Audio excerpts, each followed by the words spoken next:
Salam alaikum, Zulf Laouen, bonsoir. La course à l'échalote se poursuit, a ironisé Ahmed Attaf, ministre algérien des Affaires étrangères, en commentant le vote de l'Assemblée nationale française sur l'accord migratoire de 1968. Une formule bien trouvée qui résume à elle seule la perception algérienne, celle d'une France engluée dans ses calculs électoraux où l'Algérie sert trop souvent de prétexte au débat interne. Mais derrière la pique, la posture d'Alger reste prudente. Le ministre a qualifié le vote de simple affaire franco-française, écartant toute réaction officielle. Cette retenue tranche avec la fermeté du même Attaf sur un autre dossier, celui du Sahara occidental. Plus de demi-mesure, le chef de la diplomatie algérienne accuse ouvertement le Maroc de vouloir imposer ses idées et enterrer le droit du peuple sahraoui à l'autodétermination. Il se félicite que le Conseil de sécurité ait rejeté des tentatives de Rabat visant à affaiblir la MINURSO ou à imposer son plan d'autonomie comme seule issue possible. Deux scènes, deux temps, mais un même fil conducteur, une diplomatie algérienne réactive, rarement offensive. Face à Paris, on ménage, face à Rabat, on dénonce. Dans les deux cas, l'Algérie parle fort ou se tait, mais agit peu.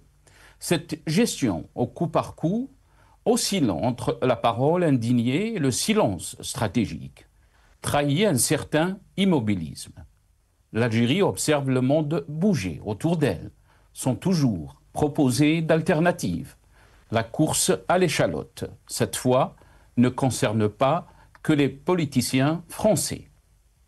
À force de se contenter de commenter la scène internationale, plutôt que d'y peser, Alger risque de participer, elle aussi, à une autre forme de surenchère, celle du verbe sans initiative, du principe sans projet. La diplomatie algérienne, longtemps fière de son rôle de puissance régionale non alignée, semble aujourd'hui hésiter entre le repli et l'affirmation de principes. Or, dans un contexte régional marqué par la composition des alliances et la montée des tensions, il ne suffit plus d'être témoin, il faut redevenir acteur. Diplomatie algérienne entre la course à l'échalote et l'immobilisme stratégique. Nous débattrons avec nos invités juste après cette petite intro.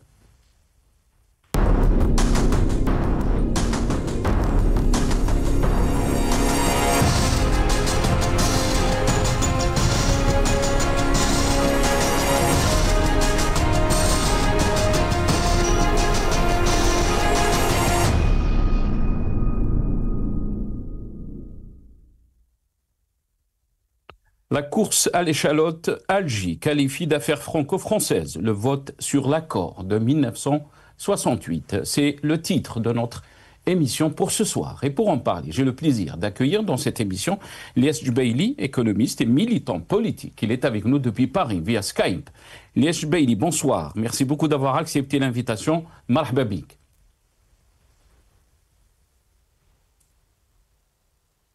Ah, on ne vous entend pas, Lies. Vous m'entendez? Ah, très bien, là, très très bien. Merci. Merci Nas pour l'invitation et je salue votre invité ainsi que l'équipe de Marhabia qui assure la couverture. Merci encore pour l'invitation. Merci beaucoup d'avoir accepté l'invitation. Marhaba bik. Jamal Ghssoun qui est avec nous aussi, chercheur en sciences sociales, analyste politique. Il est avec nous depuis Paris via Skype. Si Jamal, marhaba bik. Merci beaucoup d'avoir accepté l'invitation. Bonsoir Sinas, merci pour l'invitation. Bonsoir Aliès, avec un petit mea culpa qu'il comprendra. Le bonjour à la régie et à l'ensemble du peuple algérien. Eh oui, je peux comprendre aussi. Merci beaucoup. Marhaba bik si Jamal. Bien sûr, avant de vous donner la parole et d'entrer dans le vif du sujet d'aujourd'hui, de ce soir, on va commencer par quelques titres de la presse nationale, mais aussi internationale. Le soir d'Algérie, accord de 1968, Ahmed Attaf parle d'une course à l'échalote après le vote à l'Assemblée nationale. Al-Watan, le ministre français de l'Intérieur révèle les contacts avec Saïd Saïoud. Le bras de fer n'a pas produit de résultats, donc a titré Al-Watan. Le Matin d'Algérie vote sur l'accord de 1968, une affaire franco-française, estime Ahmed Attaf. RFI, Radio France Internationale, France, le ministre de l'Intérieur, Laurent Nunez, plaide pour un dialogue apaisé avec l'Algérie. Le gouvernement loconu n'ira pas au bras de fer avec l'Algérie, qui détient toujours 2 ressortissants français, dont c'est Joel, l'écrivain Boualem Sansal, et le journaliste Christophe Glaise. Il refuse de reprendre ces ressortissants expulsés. Alors que le Rassemblement national a fait voter un texte cette semaine à l'Assemblée pour demander donc la fin des accords de 1968. Le ministre de l'Intérieur, Laurent Nunez, plaide dans le journal Le Parisien pour une coopération apaisée mais exigeante avec Alger. Le Parisien.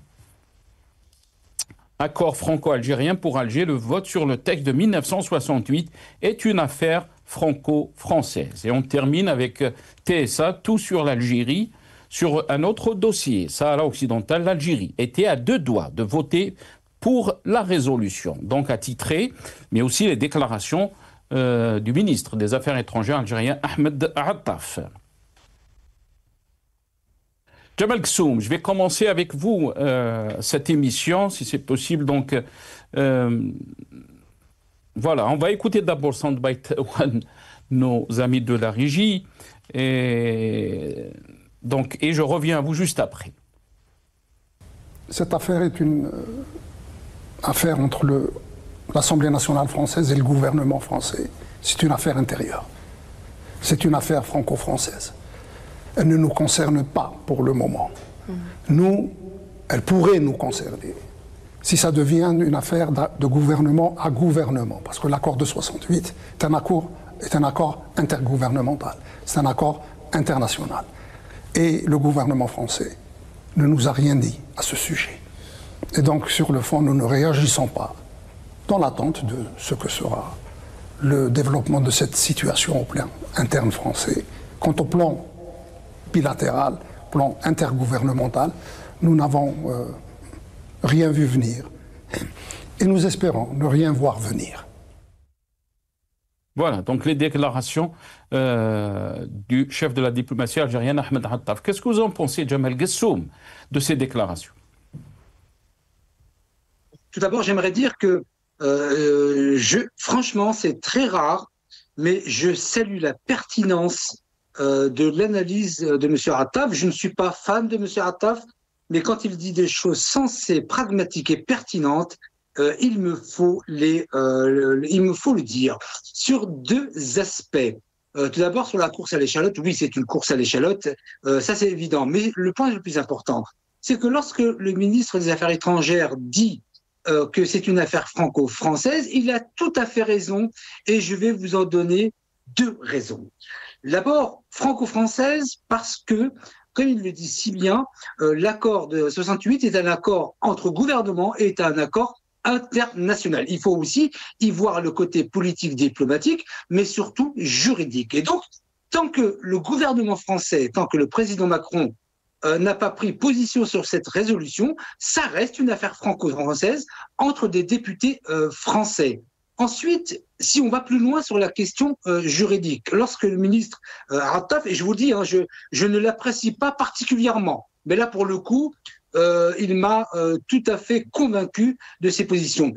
Un autre aspect juridique très très important, c'est que comme il le dit, c'est un accord entre gouvernements et c'est un accord international. Un accord international ne peut pas, je dirais, s'annuler de manière unilatérale par un parti, car il y a eu un accord entre gouvernements et un accord international. Mais de l'autre côté, Jamal Kssoum, de l'autre côté, je vais vous laisser, oui. Je vais vous rendre la parole. De l'autre côté aussi, il y a des craintes. Ces déclarations donc du chef de l'État que vous avez, du chef de la diplomatie Ahmed Attaf que vous avez salué, comme quoi étant donc l'accord de 1968 ou ce vote de l'Assemblée française est une affaire franco-française. Est-ce que vous pensez qu'il n'y a pas une crainte par rapport à la position de l'Algérie, qui donne un aperçu comme de l'indifférence vis-à-vis donc de cette communauté algérienne qui vit en France, dont vous êtes né aussi là-bas en France, Jamel Ghessoum. Est-ce que c'est un sentiment d'indifférence qui touche direct les ressortissants algériens qui sont en France, les ressortissants qui ont la double nationalité? Qu'est-ce que vous en pensez? Ce n'est pas une indifférence, c'est un pragmatisme qui me convient tout à fait. Vous savez, je suis un hyper pragmatique, je ne suis pas un idéologue. Sur la question des accords de 68, il y a l'aspect politique, il y a l'aspect diplomatique et il y a l'aspect juridique. La question qui se pose en France actuellement, c'est d'abord, il faudrait que de la résolution, ça passe au gouvernement qui accepte le principe de suivre cette résolution et de remettre à plat ou à la limite d'annuler ces accords de 1968. La question juridique fondamentale, parce qu'il ne faut pas avoir, vous savez, quand on a une posture uniquement idéologique dans une affaire où il y a de la politique, de la diplomatie et du juridique, ça ne s'appelle plus une posture, vous avez utilisé ce mot tout à l'heure, sinon ça ne devient plus de la posture, mais ça devient une imposture. D'abord, le premier cadre, il faut que ça passe de l'Assemblée nationale et que le gouvernement reprenne cette résolution. Ensuite, il faut entrer dans des négociations. La question juridique qui est posée en France aujourd'hui, c'est en cas d'annulation, parce que l'Algérie, je peux vous assurer qu'elle fera, d'ailleurs comme les accords de 2013, pour les passeports diplomatiques, c'est que si la France gouvernante veut remettre en question ces accords de 68, l'Algérie n'hésitera pas à les annuler. Mais la question principale, c'est en annulant les accords de 68, les Français se posent la question aujourd'hui, les juristes de haut niveau se demandent si en annulant les accords de 68, on ne serait pas obligé de revenir aux accords de Vienne de 1962. Et là, c'est la porte ouverte. Ce n'est plus se combattre l'immigration clandestine, c'est ouvrir grandement les portes. C'est la question qui se pose aujourd'hui en France. Très bien. Restez avec nous, Jamel Ghessoum. Lyes Jubaili, avant de vous donner la parole, si vous voulez réagir, bien sûr, à ce qui a été dit par Jamel Ghessoum, vous êtes libre. Mais aussi, on va écouter, dans un autre passage, toujours, Ahmed Attaf.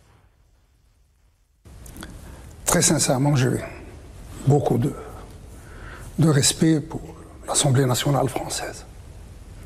Mais lorsque j'ai vu ce vote, je vais être très honnête avec vous, je vais vous dire la première pensée qui m'est venue à l'esprit. La course à l'échalote se poursuit. Voilà, donc la course à l'échalote se poursuit. On va essayer d'expliquer qu'est-ce que ça veut dire, cette expression. Mais d'abord, on va l'écouter aussi dans un autre passage. Parler, donc, comme quoi cet accord entre Alger et Paris, l'accord de 68, est une question donc de campagne électorale en France. On l'écoute. Tristan de voir un pays aussi grand que la France, de faire de l'histoire d'un autre pays, un pays indépendant, souverain, l'objet d'une compétition électorale anticipée en France. Force de commerce électoraliste. Voilà, l'objet d'une campagne électorale anticipée en France. L'expression la course à l'échalote est une expression familière qui désigne donc une rivalité excessive, souvent ridicule ou vaine. Voilà, donc c'est l'expression donc de Ahmed Attaf. Lyes Jubaili, qu'est-ce que vous en pensez? D'abord, est-ce que vous pensez aussi que cette expression du chef de la diplomatie algérienne, Ahmed Attaf, qui a utilisé donc, qui a qualifié cette décision au niveau du Parlement français d'une course à l'échalote politique en France, mais est-ce que vous pensez que la politique française a changé vis-à-vis de l'Algérie, ou s'agit-il seulement donc d'un jeu électoral, comme le dit Ahmed Attaf? Tout d'abord, Nasser, je suis d'accord avec Jamel quand il dit que ce qui a été voté, en fait, c'est pas une dénonciation. Enfin, oui, le Rassemblement national dit nous voulons dénoncer. Mais il faut savoir que une bonne majorité des politiques françaises ne veulent pas dénoncer, honnêtement. Il faut lire entre les lignes. Ils veulent renégocier. Il y a une nuance de taille entre renégocier un accord et le dénoncer de façon unilatérale. De toute façon, ils ne peuvent pas le dénoncer de façon unilatérale parce que c'est un traité international qui, comme il vient de le dire, c'est un traité intergouvernemental en vertu, je pense, des traités de Vienne, hein, sur le droit des traités de 1969. Donc, c'est un traité international. Il faut que ça soit dénoncé des deux côtés. Bon, juridiquement, il n'a pas aucun sens. C'est juste une façon de marquer le coup pour le Rassemblement national, donc il n'est pas contraignant. Mais symboliquement, oui, justement, Nasser, je viens, justement, Nasser. Moi, personnellement, si vous me posez la question à moi, je suis j'ai une autre mentalité. Je me place de nos mentalités algériennes, parce que qu'on soit binational ou trinational, qu'on le veuille ou non, nous sommes algériens. Et intrinsèquement, notre pays, c'est l'Algérie. Et notre devoir de défendre notre pays et la vision de notre pays pour le futur. Il faut sortir de ce romantisme politique. Les gens, quand l'Algérie parle de souveraineté, d'autres pays parlent investissement.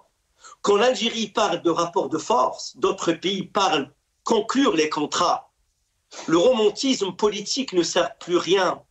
Vous savez, le romantisme et le politique, il a servi durant les années 70 pour masquer la stagnation, finalement. Il faut être dans le rapport de force doit être conclu rapidement et formaté pour donner des contrats, pour donner du poids au pays, pour la prospérité d'une nation. On ne parle que de souveraineté. Mais est-ce que réellement nous sommes souverains? C'est ça la question à M. Attaf, que je respecte d'ailleurs. Est-ce que, même je ne suis jamais d'accord avec lui parce que quasiment il rentre dans une spirale émotionnelle et romantique. Il fait de la politique. C'est le ministre des Affaires étrangères. Il porte l'Algérie sur le plan diplomatique. Il se doit être ferme. Les verbes doivent être mesurés. Regardez le ministre des Affaires étrangères. Et est-ce qu'il parle de romantisme? Non, on parle de fermeté. L'accord, certes, une course à l'échalote, c'est une expression à lui, peu importe, certes. Mais pourquoi on est arrivé à cette situation-là? Pourquoi maintenant, mais pourquoi pas avant? Mais l'idée au départ, c'était même pas le Rassemblement national. C'était qui? Une partie de la droite française, Édouard Philippe, qui voulait même pas dénoncer. Il voulait un petit peu revoir un peu l'immigration et du coup, il voulait un petit peu renégocier d'une manière ou d'une autre. Mais comme notre pays, notre diplomatie, elle n'a pas donné de bons points, à chaque fois n'a jamais été dans l'apaisement, eh bien, cette situation s'est envenimée et le Rassemblement national, comme c'est un parti xénophobe et qui n'apporte rien ni à la France ni au devenir de l'Europe, il a exploité la faiblesse de notre diplomatie, la faillite de notre façon, comment on met l'Algérie sur les rails, en dénonçant, en tapant sur l'Algérie. Mais pourquoi? Parce que le Français lambda sensible qui habite dans le fin fond de la France, il ne va pas lire est-ce que le contrat, on va le dénoncer, renégocier en vertu d'un accord international. Il va dire écoutez, pourquoi vous privilégiez l'Algérie? Alors tout le monde le sait, c'est un accord qui a été modifié 3 fois. Il est complètement vidé de sa substance. La yusminu wa la yughni min jou'. Même dans cet accord, les étudiants algériens sont complètement pénalisés. C'est quoi le fait d'avoir une carte de 10 ans, 5 ans après, au lieu de 3 ans? Qu'est-ce que ça va changer? Nous voulons, il faut que l'Algérie se repositionne en partenaire égal à égal. C'est ça la fermeté. Non, l'Algérie n'a pas besoin de mendicité. Nous avons notre indépendance. Si cet accord, il faut le renégocier, renégociez-le de façon forte. Il faut être pragmatique en politique. Ne pas attendre que le sirocco passe et on dit la course à l'échalote. Oui, certes, tout le monde sait que l'extrême droite, elle garde une rancœur vis-à-vis de notre pays. Mais c'est à nous de ne pas lui donner aussi les billes pour frapper davantage. C'est ça. C'est ça le rôle de la diplomatie. C'est ça le rôle de la politique. Mais c'est pas de faire des jeux romanesques sentimentaux. Voilà. La course à l'échalote. Oui, certes, c'est une question franco-française. Et ça touche notre pays. C'est ça la question. Oui, ça touche notre pays parce que ça ternit l'image de notre pays. À chaque fois, l'Algérie, certes, pourquoi ? Parce que le pouvoir algérien n'a pas su répondre au ton ferme, n'a pas voulu aller dans l'apaisement. Regardez la preuve. Est-ce que Macron, il vient de dénoncer ? Est-ce que la chancellerie, la diplomatie algérienne a été mise au courant de cette... Non, rien. Ça veut dire quelque part que l'exécutif français, il essaie de donner toujours des portes de sortie pour notre pays. Pour l'Algérie, il faut dire les choses. Très bien. Reste avec nous, Lies.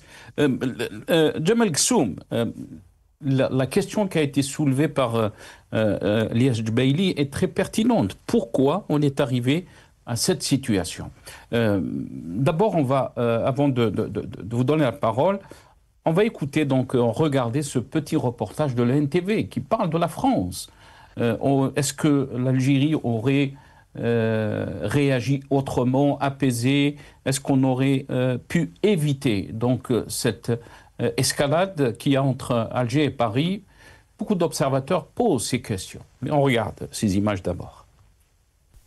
Dans un hémicycle déjà sous tension, l'Assemblée nationale a adopté, à une voix près, une proposition du Rassemblement national visant à dénoncer l'accord franco-algérien de 1968 grâce à l'appui de députés des partis de droite LR et Horizon, enfonçant de plus en plus la classe politique dans sa crise. En apparence, un simple vote symbolique, ce geste est révélateur d'une stratégie d'une extrême droite française qui manœuvre habilement au sein d'un parlement fragmenté, imposant son tempo politique, profitant des failles d'une droite hésitante et d'un pouvoir affaibli.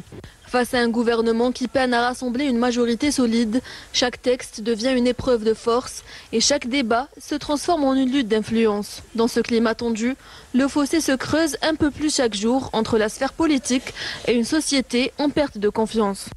Entre une majorité sans cap clair, une droite divisée et une extrême droite qui consolide sa place au cœur du jeu politique, la France reste enfoncée dans une crise interne durable et qui semble sans issue. Voilà. Donc, Djemal Ghssoum, qu'est-ce que vous en pensez quand il dit, Lies Djebaili, pourquoi on est arrivé à cette situation, mais aussi, est-ce qu'on est dans une logique? Quand on a vu, par exemple, ce qui s'est passé entre Alger et Paris, on est dans cette logique, donner le bâton pour se faire battre. Pour l'extrême droite, c'est de bonne guerre. Elle est en train d'exploiter nos réactions, nos faiblesses, mais aussi nos échecs. Est-ce que vous pensez que l'Algérie est en train de donner l'impression de subir le temps, puisqu'il a parlé du temps aussi, des débats français, plutôt que d'imposer son propre vision de notre relation entre l'Algérie et la France? Je partage 75% du diagnostic du frère Eliès, il en manque 25. Sur l'ensemble de son analyse et notamment votre dernière question, Sinas, j'aimerais dire que la posture de la politique française, c'est toujours de prendre des positions quand ils n'ont pas la main. Je donne 3 exemples concrets. 3. Le président Sarkozy, qui est plutôt pro-Maroc, quand il était président, n'a pris aucune décision qui tend à reconnaître la souveraineté du Maroc sur le Sahara occidental. Édouard Philippe, puisque Eliès l'a mentionné, n'a pris aucune de ces décisions lorsqu'il était Premier ministre. Gabriel Attal, de la même manière, dit aujourd'hui ce qu'il ne disait pas quand il était Premier ministre. Parce qu'il est plus facile d'avoir des postures politiques quand on n'est pas aux commandes, parce qu'aux commandes, on a les réelles contraintes. Sur la question essentielle qui est la vôtre, Sinas, vous avez dit, est-ce que l'Algérie n'est pas en train de donner le bâton? Mais objectivement, et chacun sait, et chacun me connaît, je n'ai pas ma langue de ma poche, mais qu'a fait l'Algérie depuis pratiquement septembre 2024 pour s'attirer les foudres de la France pratiquement 24 heures sur 24. Si on tient compte du reportage que vous avez diffusé de l'ENTV, si on compare le nombre de documents ou de reportages de l'Algérie concernant la France et le nombre de plateaux de télévision de France vers l'Algérie, on voit très bien qui tape sur qui. Le seul tort que la diplomatie algérienne a, là je rejoins Ilyes, c'est sur la question du rapport de force en matière diplomatique. Nous avons en Algérie d'abord une diplomatie qui méconnaît les différents systèmes politiques et diplomatiques, notamment de France, et qui n'a pas une posture offensive. En Algérie, nous avons une équipe de footballeurs qui n'est composée que de défenseurs et aucun attaquant. Et c'est bien là le tort de l'Algérie. Lorsque Ilyes dit qu'on n'arrête pas de parler de souveraineté, il a parlé de contrats, il a parlé de beaucoup de choses très intéressantes au demeurant, j'ai envie de lui dire que tous ces éléments dont il parlait, que ce soit les contrats, on a eu pas mal de contrats avec l'Italie et bien d'autres parties, font partie des éléments de souveraineté. La souveraineté de l'Algérie se compose de différents éléments. Ils sont sociaux, sociologiques, économiques, politiques, diplomatiques. Et donc, la question de la souveraineté reste centrale en Algérie. D'ailleurs, la question, par exemple, de l'armement, qui est très, très importante, c'est que nous ne sommes pas fournis aux États-Unis, comme l'a fait le Qatar, et qui n'a pas pu répondre aux attaques israéliennes, parce que nous avons une souveraineté en termes d'armement. Ça, c'est un élément composant la souveraineté. Mais qu'a fait l'Algérie? Moi, je vous pose la question objectivement. Très bien. Qu'a fait l'Algérie de mal depuis août ou septembre? On va la poser la question à Ilyes Jubaili. On va poser la question à Ilyes Jubaili. Restez avec nous, Djemal Ghessoum. Qu'a fait l'Algérie, donc, de mal pour subir tout ça, d'après vous, Ilyes Jubaili? Mais aussi, Djemal Ghessoum a soulevé la question de la souveraineté.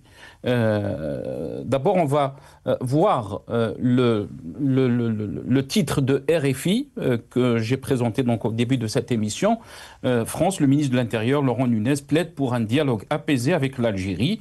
Donc le gouvernement Lecornu n'ira pas au bras de fer avec l'Algérie qui détient toujours 2 ressortissants français, dont ses geôles, l'écrivain Boualem Sansal et le journaliste Christophe Glaise, et refuse de reprendre ces ressortissants expulsés, alors que le Rassemblement national a fait donc voter un texte cette semaine à l'Assemblée pour demander la fin de l'accord de 1968. Le ministre de l'Intérieur, Laurent Nunez, plaide dans le journal Le Parisien pour une coopération apaisée mais exigeante avec Alger. Ilyes Jubaili, qu'est-ce que cela veut dire, ces déclarations du nouveau ministre de l'Intérieur, donc Laurent Nunez? Mais aussi, si vous voulez réagir, parce que il a soulevé, Djemal Ghessoum, la question de la souveraineté. Pour Alger, on ne joue pas avec cette question. L'Algérie est un pays souverain, donc on ne peut pas seulement subir les attaques du côté de la France. Ilyes Jubaili. Mais franchement, honnêtement, c'est une question, je ne sais pas si je peux répondre à cette question. Aucun pays au monde ne veut que sa souveraineté soit entachée, soit altérée. Même avec tout le respect que je dois pour le Timor, qui était dans le prolongement de l'archipel indonésien qui a eu son indépendance, un tout petit pays ne veut pas que sa souveraineté soit entachée, soit touchée, soit altérée. Il faut qu'on sorte de ce romantisme révolutionnaire et adopter une fois pour tout le réalisme politique. Et c'est ça. Regardez dans le discours de Nunez. Dans le discours il dit pour un apaisé. Ça, c'est du réalisme politique. Regardez les mots, comment sont choisis. Comme une chanson, comme une symphonie.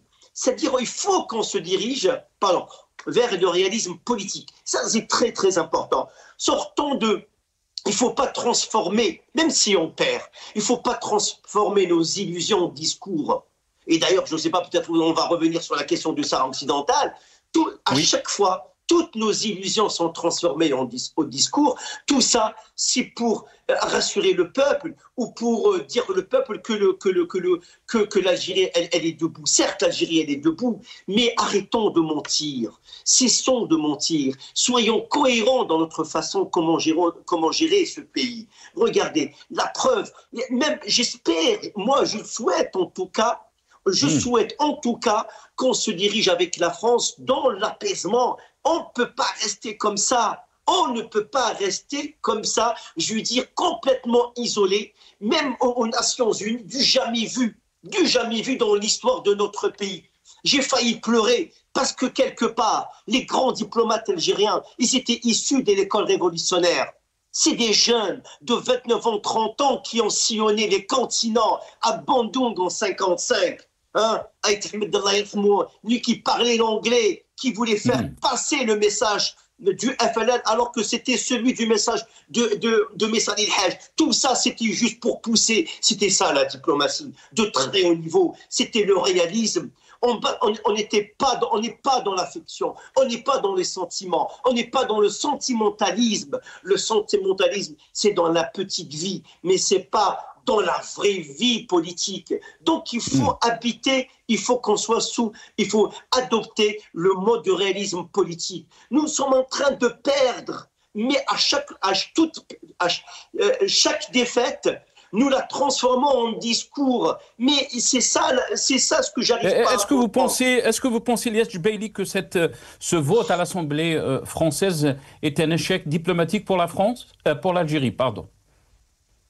Non, mais au fait, il faut commencer, certes c'est une question franco-française, mais qu'on le veuille ou non, c'est la démocratie qui a parlé. C'est peut-être le Rassemblement national, c'est un parti xénophobe qui est classé par le Conseil d'État.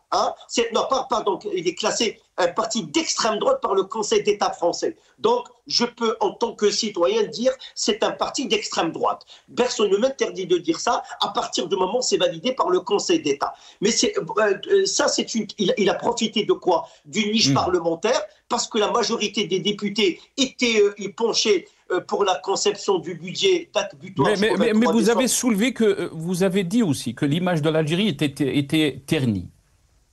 Ah oui, elle est ternie, notre image, il faut le dire sur tous les plans, sur le plan sociologique, sur le plan économique, sur le plan politique. Mais est-ce que vous vous rendez compte, à chaque fois nous recevons des gifles diplomatiques? À chaque fois, nous recevons des gifles diplomatiques. Partout. Même la Russie nous a lâchés. La Chine nous a lâchés. La Chine, nous, on a soupçonné que l'Inde, c'était l'Inde qui nous a empêchés de rentrer au BRICS. Mais finalement, je peux vous dire, avec toute l'humilité que j'essaie de comprendre, peut-être un trio russo-sino-indien qui a décidé que l'Algérie n'intègre pas au sein du BRICS, non seulement parce que les réformes structurelles, économiques et macroéconomiques ne sont pas atteintes, mais aussi c'est parce que politiquement, ils préfèrent intégrer l'Iran quand même, qui produit des drones et quand même c'est une puissance malgré l'embargo occidental, mais quand même c'est un pays qui est toujours debout et qui donne. Mais nous, sur le plan diplomatique, il n'y a rien. Vous n'allez pas me dire que nous sommes en train d'enregistrer Attention, il ne faut pas bercer le peuple. Attention, ne pas succomber des illusions, parce que l'illusion, si vous la transformez en discours mortel... Ne pas transformer donc l'illusion. Mais très rapidement, Ilyes Jubaili, sur ce qu'a dit le ministre de l'Intérieur français, donc Laurent Nunez, qui plaide, c'était une interview donc accordée au journal parisien, plaide pour un dialogue apaisé avec l'Algérie. Est-ce que vous pensez qu'on est en train de tourner la page? Bien au contraire, puisque lui, il a dit une coopération apaisée mais exigeante avec Alger. Très rapidement, par rapport à cette question. Mais rapidement, il faut qu'on respecte les accords. Il faut qu'on respecte les accords. Il faut qu'on respecte le droit international. Il faut qu'on respecte ce que nous ratifions. Quand vous ratifiez, vous respectez un contrat. Un contrat, ça se respecte, il y a des clauses. Regardez, la France, elle veut aller dans l'apaisement. Vous n'allez pas me dire que Nunez, il veut aller dans le bras de fer avec l'Algérie. Non, je pense que l'Algérie doit exploiter. En tout cas, moi, je souhaite vivement, tant qu'Algérien, ou franco-algérien, peu importe ma nationalité, l'essentiel, une pensée pour mon pays, il faut aller dans le sens de l'apaisement. Et aussi, il faut que si l'Algérie a récupéré des personnes en situation irrégulière qui ont commis des crimes ou droits communs en Espagne, essayez d'essayer un petit peu de respecter vos engagements, parce que ça ternit notre image. Je suis désolé, ça ternit notre image. Parce que moi, en tant qu'Algérien, je ne veux pas que même un compatriote qui ternisse l'image de mon pays. Pas la mienne. Moi, la mienne, je la défends. Mais notre pays. Parce que nous devons avant tout défendre l'intégrité et l'image de notre pays, c'est-à-dire l'Algérie. Voilà, point. Très bien. Restez avec nous, Ilyes Jubaili. Djamel Ghssoum, si vous voulez réagir, bien sûr. Mais vous avez parlé du principe de souveraineté. Comment peut-on concilier donc ces principes des principes de non-ingérence, d'autodétermination, de souveraineté, avec la nécessité d'une diplomatie d'influence plus moderne et économique aussi. On a presque 5 à 6 millions d'Algériens. Ça peut être un levier économique pour l'Algérie. Malheureusement, on est dans cette situation où l'image des Algériens est ternie en France. Comme l'a dit notre ami Ilyes Jubaili. Djamel Ghssoum. Levier économique pour 6 millions d'Algériens, mais levier politique également. Donc évidemment que c'est là où je dis que la diplomatie algérienne est une équipe composée uniquement de défenseurs et aucunement d'attaquants. J'ai 2 réflexions à faire au frère Ilyes. Tout d'abord, lorsqu'il a utilisé ce mot en parlant des propos de M. Nunez dans l'article de RFI, il a parlé d'une symphonie et que tout était calibré et parfaitement orchestré. Alors moi, en tant que musicien, il y a une fausse note dans ce qui est écrit dans cet article et qui n'a visiblement pas été comprise, c'est qu'il est écrit dans cet article, et vous pouvez le vérifier, que la politique française sera exigeante tout en tenant compte qu'il y a 2 personnes, Boualem Sansal et Christophe Glaise. Est-ce que vous êtes en train de dire, Ilyes, qu'elle va être exigeante tout en tenant compte de cela, alors que cette situation avec Boualem Sansal dure depuis 1 an et que l'apaisement n'est pas recherché parce qu'il y a Boualem Sansal en prison, ça fait depuis 1 an. Donc il y a une fausse note de ce point de vue. L'apaisement recherché aujourd'hui n'a aucun lien ni avec Christophe Glaise, ni avec... Mais aussi la question de la souveraineté, Djamel Ghssoum, la question de la souveraineté. Quand le ministre de l'Intérieur français dit que l'Algérie refuse de reprendre ses ressortissants expulsés, est-ce que ce n'est pas une question de souveraineté pour la France aussi?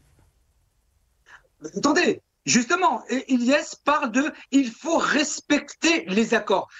Tout d'abord, les statistiques françaises, c'est pas les miennes, indiquent que l'Algérie est à 4,9% d'acceptation des ressortissants algériens. La Tunisie est à 5,1%, le Maroc est à 4,8%. En termes de pourcentage, l'Algérie est tout à fait dans la moyenne des OQTF retournés dans leur pays. Donc, il n'y a pas de différence entre l'Algérie, la Tunisie et le Maroc. La question qui se pose, c'est pourquoi est-ce qu'on ne pointe que l'Algérie? Deuxièmement, l'Algérie est souveraine, oui, c'est-à-dire qu'on ne renvoie pas quelqu'un en Algérie sans passer par une procédure qui a été signée entre la France et l'Algérie. Que précise, attendez, laissez-moi terminer, que précise cet accord? Il précise que le cas doit être amené au service consulaire algérien, vérifier que c'est un Algérien et avec un laissez-passer. La France a renvoyé des gens en Algérie sans passer par le consulat et en passant par Air France, comme si l'Algérie était française. La souveraineté, elle est là. On respecte le taux de pourcentage de tous les Maghrébins, on n'est pas en dessous. Deuxièmement, on ne renvoie pas des gens en Algérie comme si l'Algérie était une France bis avec la compagnie Air France. Parce que, pourquoi ils n'ont pas utilisé Air Algérie? Parce que les contrôles des documents se font au moment où on dépose des bagages. Air Algérie, n'ayant pas de laisser-passer, n'aurait jamais laissé passer. Donc, de quoi parle Ilyes en parlant de reste avec nous. C'est très clair, Sid Djamel. D'abord, puisqu'il ne reste pas beaucoup de temps, c'est aussi question qui a été abordée dans l'interview qui a été accordée donc par Ahmed Attaf. la question du Sahara occidental. D'abord, on va voir ce titre qu'on a fait passer, de TSA, Sahara occidental. L'Algérie était à deux doigts de voter pour la résolution. Beaucoup bien sûr d'observateurs se sont posé la question, comment ça? Le ministre des Affaires étrangères, Ahmed Attaf, a fait des révélations sur les coulisses du vote de la résolution sur le Sahara occidental et la non-participation de l'Algérie. Et on va écouter dans ce passage Ahmed Attaf parler donc sur le pourquoi l'Algérie n'a pas voté cette résolution. Je vais vous livrer un scoop, très honnêtement. L'Algérie était à deux doigts de voter pour la résolution. Je vous ai mentionné cette petite disposition relative à la souveraineté marocaine au préambule. Nous avons demandé dans la nuit, la veille du vote, que celle-ci soit enlevée et on voterait pour le texte. Elle n'a pas été enlevée. C'est ça, techniquement, c'est ça ce qui a motivé le fait que l'Algérie n'ait pas participé au vote.